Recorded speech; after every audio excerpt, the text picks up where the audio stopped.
Hello students, welcome back to the second lecture of the aromatic amines. In this lecture, we'll mainly discuss about the basic strength of different kinds of amines, means basicity of aliphatic amines, cyclic amines and aromatic amines, and also we'll see some important reaction mechanisms.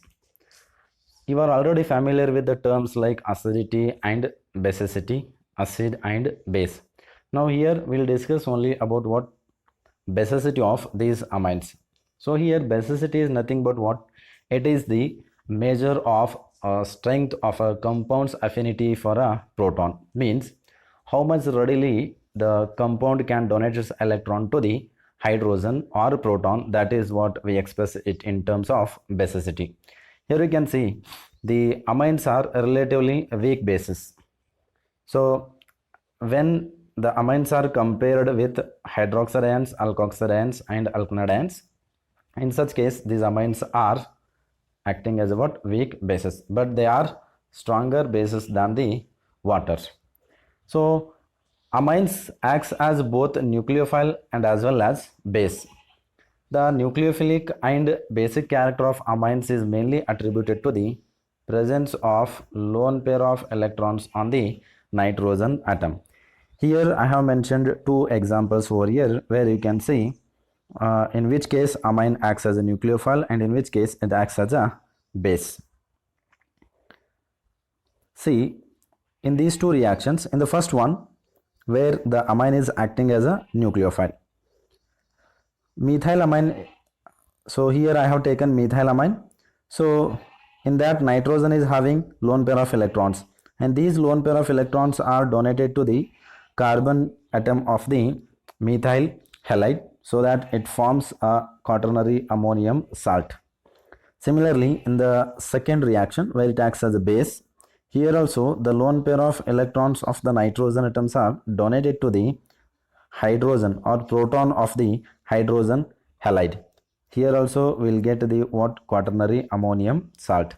Now the difference between nucleophilic and basic character is that when the lone pair of electrons are donated to the species other than hydrogen, means carbon or some other species, then it acts as a nucleophile, and when the lone pair of electrons are donated to the proton, in such case it acts as a base. Generally, the basicity or base strength of amines can be expressed in terms of what? pKa values of their conjugate acids. So here you can see I have taken an example here. This is a ammonium salt. When it is treated with water, it forms what? Amine and hydronium ion. If I write the equilibrium constant for this, here we'll get activity of this product divided by activity of the reactant, and the concentration of this water molecule will be constant and it does not alter this equilibrium constant. And similarly, if we write pKa, pK is nothing but what it is? Negative logarithm of this Ka. And in general, you can see here acidity of a compound, any compound if you take, the acidity of compound is measured in terms of pKa values, and this pKa value is inversely proportional to the acidity. Here you can see here this acidity is inversely proportional to pKa. More the pKa value, lesser the acidity, and lesser the value of pKa, then more will be the acidity of that compound. Similarly, basicity is also measured in terms of pKb values, and here also the pKb value is inversely proportional to the basicity. Here you can see we can express basicity in terms of pKb, or we can express basicity of a compound in terms of pKa of conjugate acids. Later we'll understand basicity of amines, how the pKa values express the basicity of these amines. Here we'll see the basicity of aliphatic amines. Simply if you take here aliphatic amines and ammonia, I'll consider the basicity of aliphatic amines and ammonia. If I consider ammonia and aliphatic amines, this is ammonia and this is aliphatic amine. So if we see the basicity of these two, even ammonia is having lone pair of electrons, and this aliphatic amine is also having a lone pair of electron. But if we compare the basicity of this ammonia and alkyl amine, so we can see alkyl amines are more basic than the ammonia. So here the reason is that first we'll see the basic nature of amines and ammonia is mainly due to the what it is availability of lone pair of electrons on their nitrogen atom. Both ammonia and alkyl amines are having lone pair of electrons, and they are basic in nature. The easier the availability of lone pair of electrons, the greater is the strength of base. So generally what we can say, aliphatic amines are stronger bases than ammonia. The reason is that here in case of alkyl amine, one alkyl group is attached with the nitrogen atom, where this alkyl group is electron releasing group. You can say here it is electron releasing group or electron donating group, which can donate its electron to the nitrogen, and once again it increases the electron density on the nitrogen atom, so that this nitrogen can very easily give its electron to the other protons as compared to the ammonia. The reason mentioned here is same.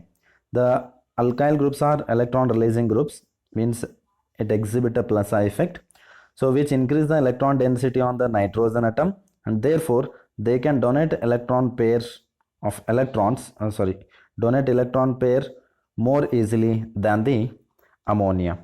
Here you can see some other examples.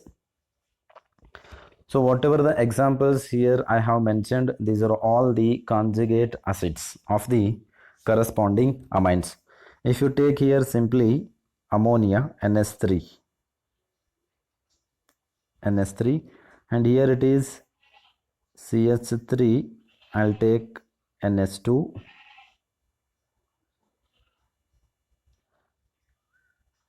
and one more is ethyl. This is ethyl group is attached with the NH2. So this is also having lone pair of electron, this is also having lone pair of electron, and this is also having lone pair of electron. Here totally we have three compounds. One is ammonia, one is methylamine, and one more is ethyl amine.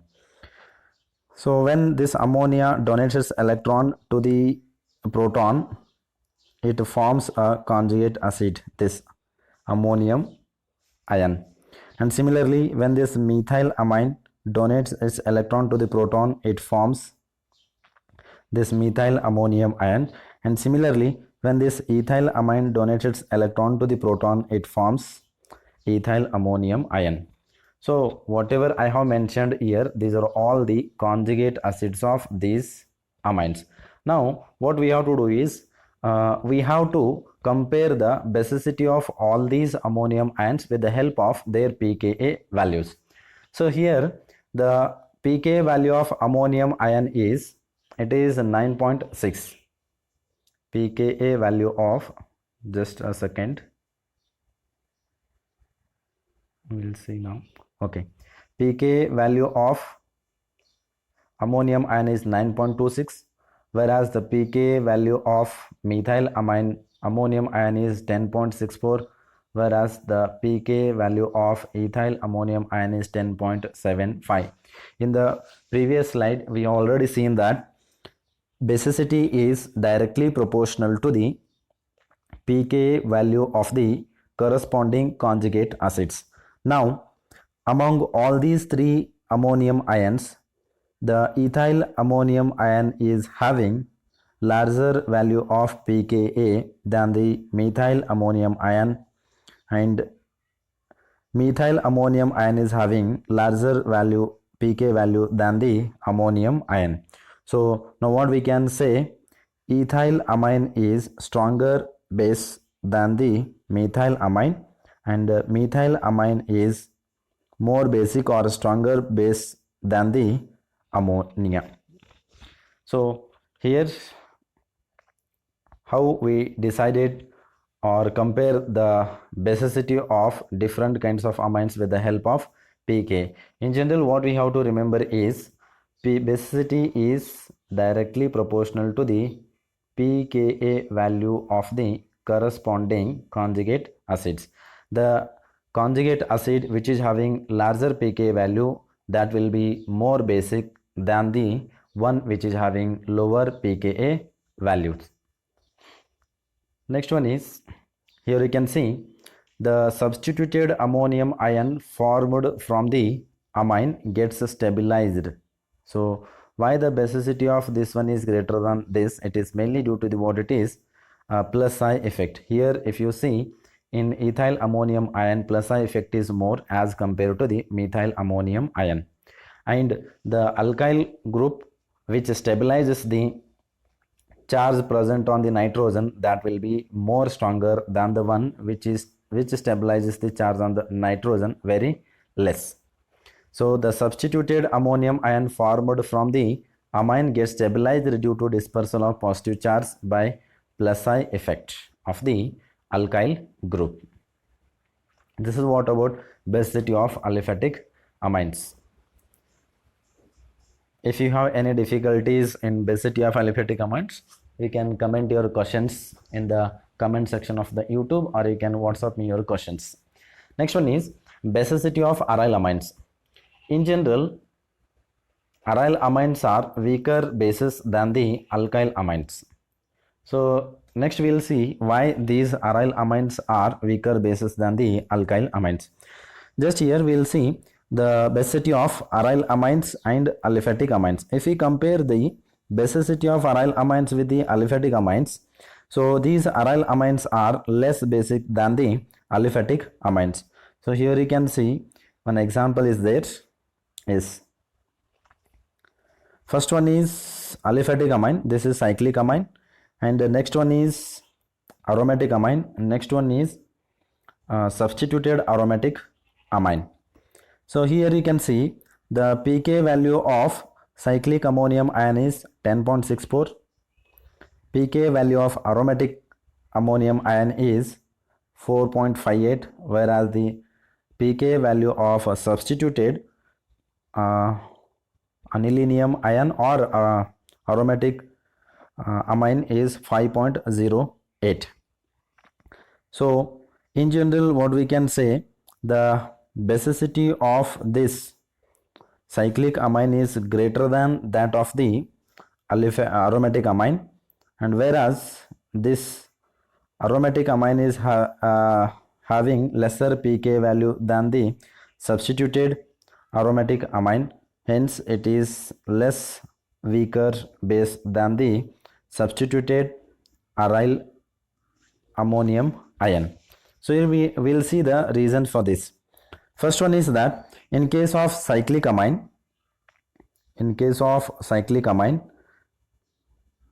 just a second. Okay, now in case of cyclic amine, this nitrogen is bonded with the carbon atom, nitrogen is attached with this carbon atom, and this carbon is again bonded with the two other carbon atoms, so that the charge on the nitrogen can be neutralized by the carbon atom of this cyclic hexane or cyclohexane molecule. Hence its pK is more. It means that the cyclic amine, that is NH2, this will be a stronger base. Next we will come to the anilinium ion, that is aromatic ammonium ion. So here in case of this aromatic ammonium ion, here the nitrogen is attached with the phenyl ring, where this phenyl ring is a electron withdrawing group, means it shows minus I effect.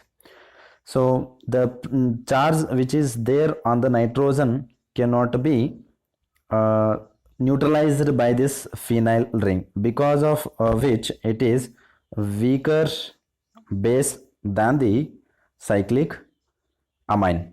And similarly, when we come to the last one molecule, if we compare this aromatic ammonium ion with the substituted aromatic ammonium ion, here the methyl group is a electron donating group.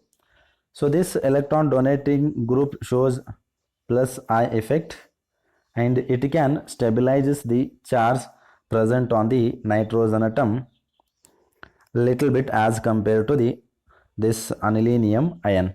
So we can say that cyclic amines are more basic than the aromatic amines, and aromatic amines are less basic than the substituted aromatic amines. Here you can see this is more basic and this is less basic than the this. Next one is the reasons for this observed uh, basic strength is mainly due to the two reasons. One is phenyl group is an electron withdrawing group. So you can see it is an electron withdrawing group that exhibit a minus I effect. And second one is the lone pair of electrons on the nitrogen are involved in the resonance with the what? Phenyl ring. The lone pair of electrons on nitrogen atom in aniline, they are delocalized due to the resonance, and hence its electrons are not available for the donation to the protons very easily. So these two are the reasons why the aromatic amines are much weaker bases than the alkyl amines. Remember these two reasons. Next one is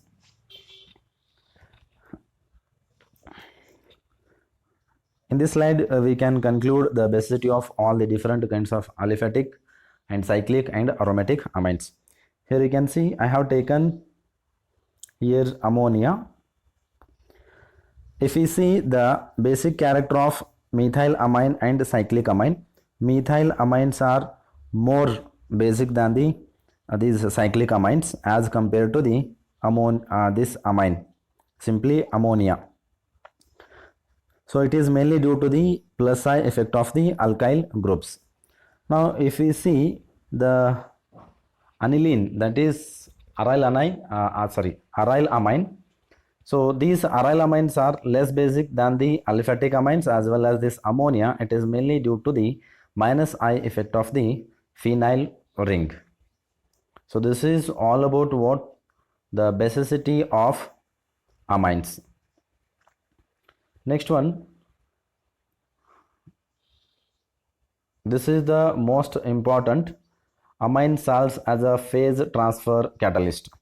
How these amine salts are acting as a phase transfer catalyst, and what is the main function of these amine salts in the phase transfer catalyst. Here we'll see the quaternary ammonium salt. Generally quaternary ammonium salt, nothing but what it is, R4 N plus and X minus. These are nothing but what? Quaternary ammonium salts.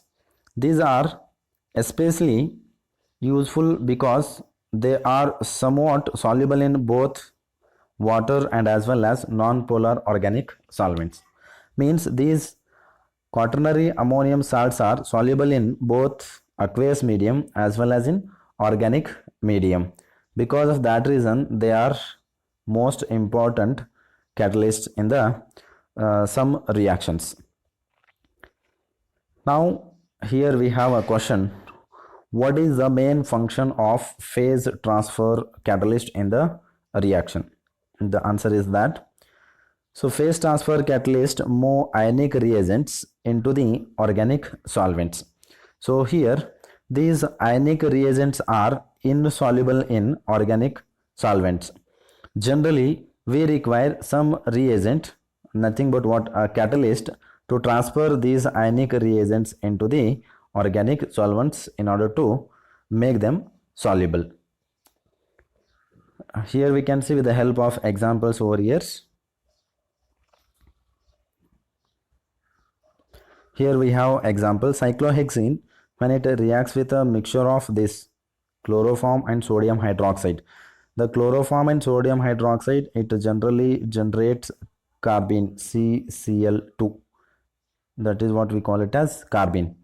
And when the cyclohexene reacts with a carbene in the presence of a phase transfer catalyst, we will get what? The cyclopropane ring at the across the carbon to carbon double bond.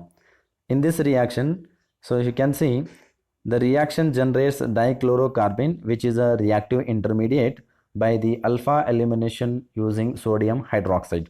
The sodium hydroxide eliminates the hydrogen which is there in the chloroform, and it generates the dichlorocarbene as the reactive intermediate, which then adds to the cyclohexene to form the cyclopropane ring across the carbon to carbon double bond. We will see the mechanism of this phase transfer catalyst.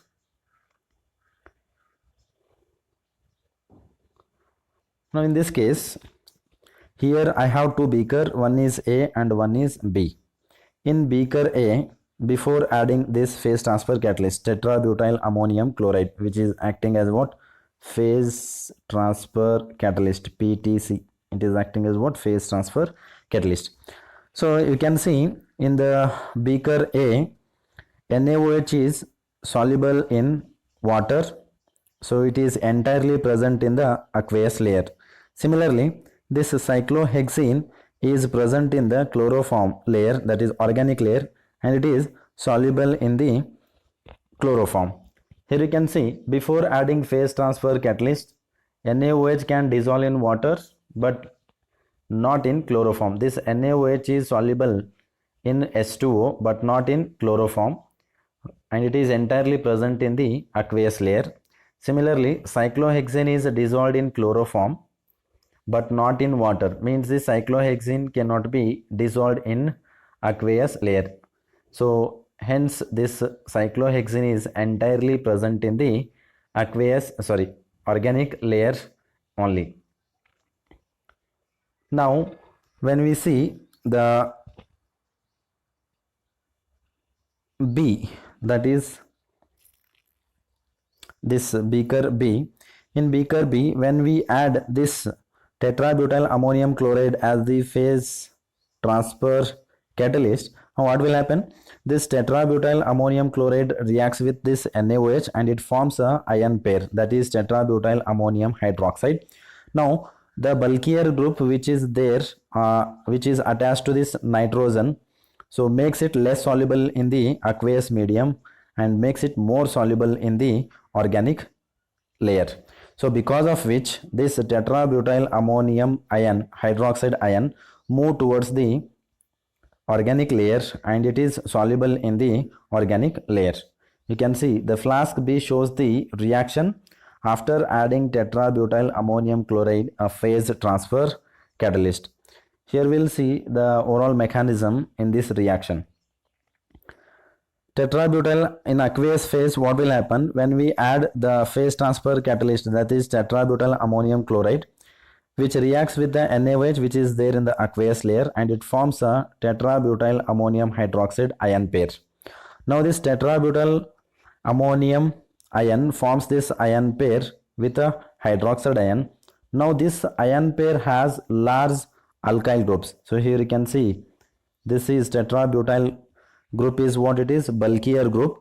So this presence of bulkier group enhances its solubility in organic solvents, so it can migrate into the chloroform layer.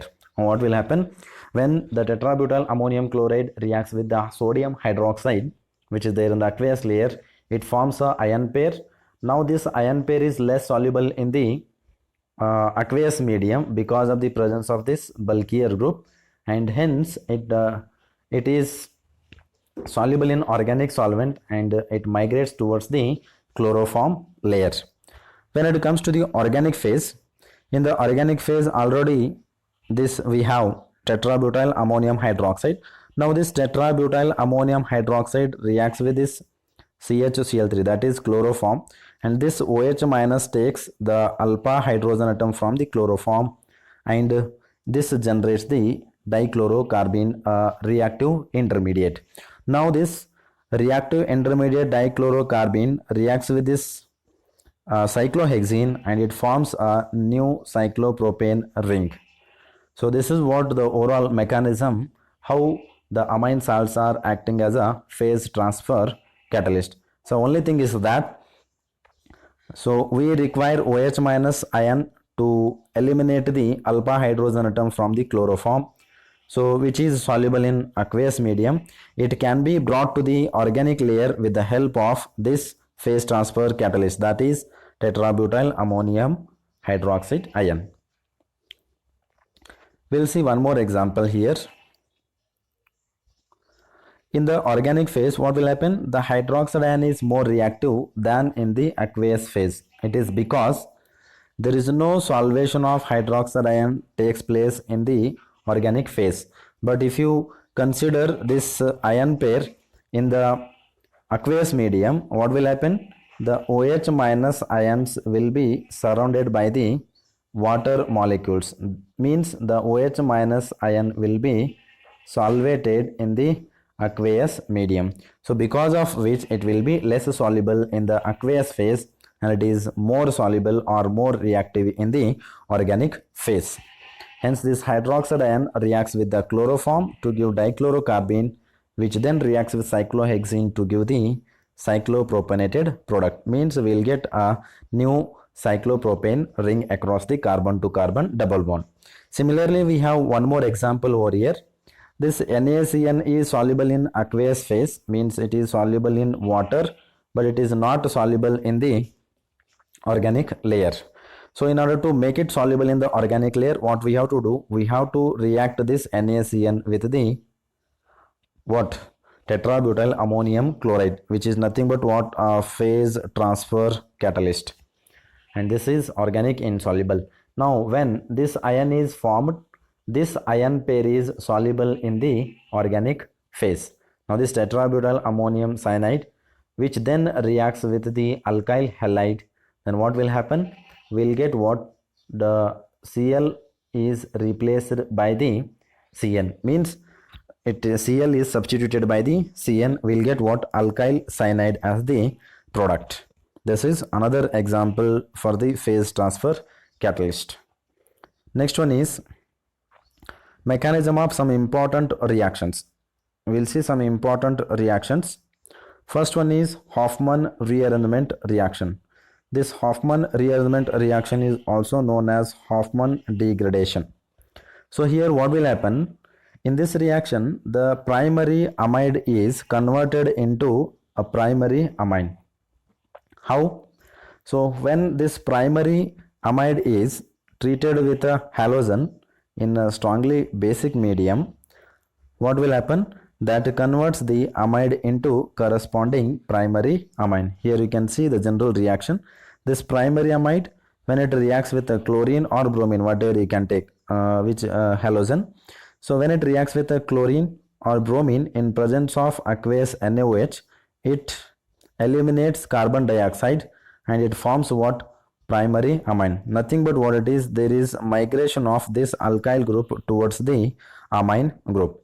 Hoffmann rearrangement reaction is used to prepare primary amines. Remember this. So Hoffmann rearrangement reaction or Hoffmann degradation reaction is mainly used to prepare the primary amines. In this reaction, what will happen? The alkyl group is migrated towards the amine group with the loss of carbon dioxide that we have already seen in this reaction. Next one is, we'll see the mechanism of this reaction, how this reaction works. Mainly, the mechanism of this reaction involves 4 steps. First one is the breakage of NH bond and the formation of NBr bond in the presence of NaOH to form the N-bromoamide. So this is alkyl amide. So when this alkyl amide reacts with this bromine in the presence of hydroxide, it forms N-bromoamide. This is the first step. Second step is N-bromamide. Here you can see,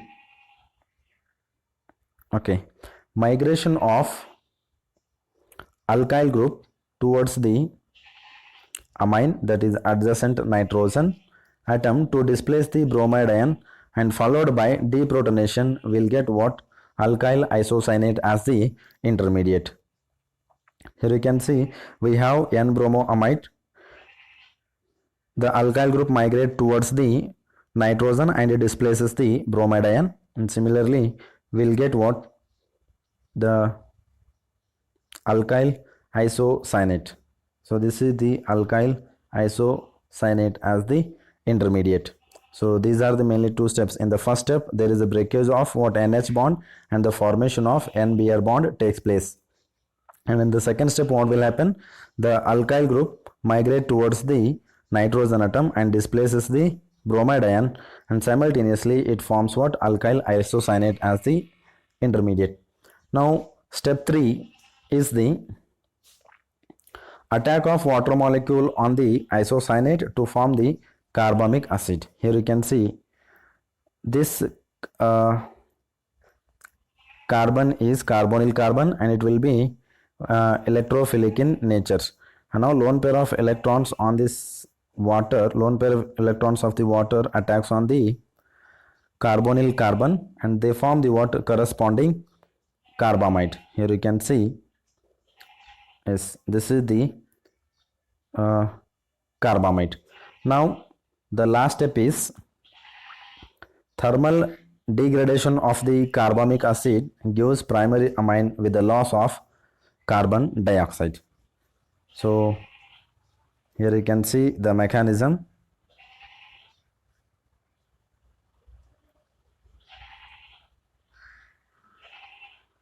Okay, the first step what will happen? This is the carbamic acid. So water abstracts acidic proton, so that we will get what? Anion.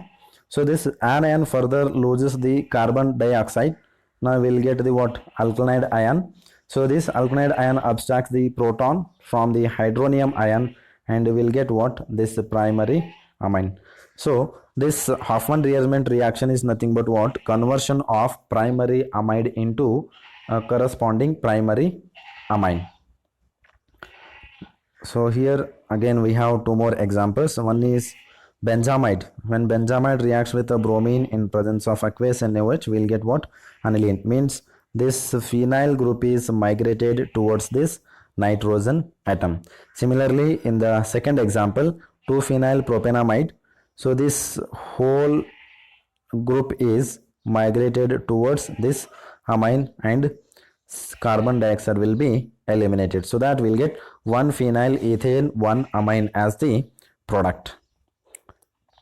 Next one is Gabriel phthalimide reaction. This is also one of the most important reaction. So this Gabriel phthalimide reaction is also used for the preparation of pure aliphatic primary amines. Here I have mentioned the word aliphatic amines. Remember this. Now this Gabriel phthalimide reaction involves the following 3 steps. In the first step what will happen? Phthalimide is treated with an alcoholic solution of KOH, so that we will get potassium phthalimide, potassium salt of phthalimide. In the second step what will happen? The potassium salt of phthalimide is then treated with a alkyl halide. So it forms N-alkyl phthalimide which follows the SN2 reaction. It mainly follows the SN2 reaction. And the last step is the product N-alkyl phthalimide on further hydrolysis. It gives aliphatic primary amine. Here we will see the mechanism of this reaction. First thing what will happen? This OH minus takes this proton, so that we will get this potassium salt of phthalimide. This potassium salt of phthalimide, then the nitrogen reacts with this alkyl halide and this halide will be eliminated as a halide ion. So which mainly follows here, it is SN2 reaction. Remember this. And therefore we get N-alkyl phthalimide, alkyl substituted phthalimide. This alkyl substituted phthalimide on further hydrolysis with NaOH will get what? This primary amine. This is what the overall mechanism of this Gabriel phthalimide reaction. Remember, Hoffmann bromamide degradation and Gabriel phthalimide reaction both are used for the preparation of primary amines. Next one is Here again we have mentioned the two more examples for the Gabriel phthalimide reaction. Here write down the product along with the mechanism. Try to write the mechanism for both these reactions. Next one is diazotization reaction. Now the question comes in our mind, what is this diazotization? So here diazotization is nothing but what? The conversion of primary aromatic amine into a diazonium salt. That is what we call it as diazotization reaction. The chemical process used to convert a primary aromatic amine into the corresponding diazonium salt of the amine is commonly referred to as diazotization, and this process is called as diazotization reaction. So here we'll see the mechanism reaction for this.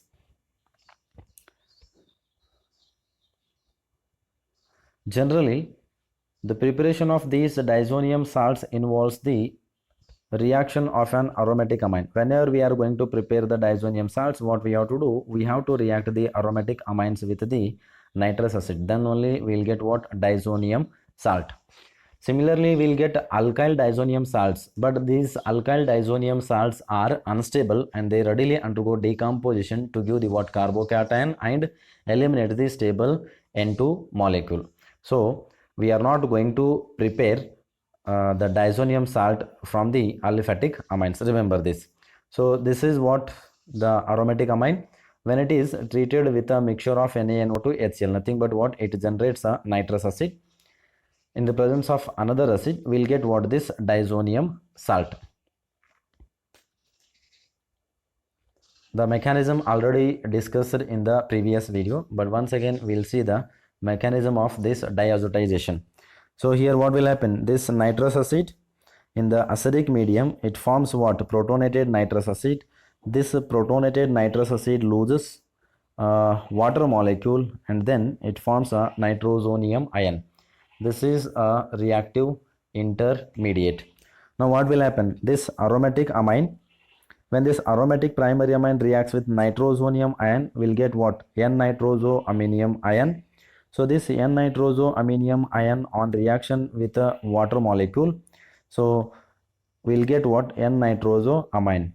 This N-nitrosoamine further reacts with a acid which is there in the reaction medium and it forms a protonated N-nitrosoamine, and then the base abstracts proton from the aromatic amine and then we'll get what?